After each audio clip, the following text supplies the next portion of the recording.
शिवसेना नेते नवनाथ बान यांनी संजय राऊत यांच्यावर गंभीर आरोप करत म्हटले, संजय राऊत यांच्यामुळे दुसरं शिवतीर्थ बांधण्याची वेळ आली आहे. त्यांच्या मते राऊतांच्या वादग्रस्त वक्तव्यांमुळे शिवसेनेच्या मूळ विचारधारेवर गदा आली आहे. बन यांनी सांगितले की शिवसेनेच्या कार्यकर्त्यांमध्ये संभ्रम निर्माण झाला असून नव्या पिढीसाठी स्पष्ट आणि शुद्ध शिवसेना विचारांची गरज आहे. दुसरं शिवतीर्थ म्हणजे नव्या विचारांचा नेतृत्वाचा केंद्रबिंदू असावा अशी त्यांची भूमिका आहे. या विधानामुळे शिवसेना गोटात खळबळ माजली असून पक्षांतर्गत मतभेद पुन्हा एकदा समोर आले आहेत. सन्माननीय राज ठाकरे यांच्याबद्दलच्या तुमच्या भावना काय होत्या ह्या विधानसभेच्या निवडणुकीला दिसल्या.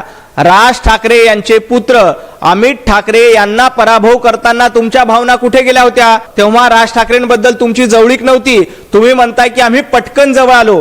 हे पटकन म्हणजे जवळपास 16 वर्ष लागले.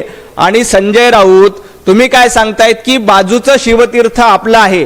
जर राज ठाकरे यांना तुम्ही आपलं म्हटलं असतं तर दुसरं शिवतीर्थ बांधण्याची वेळच आली नसती.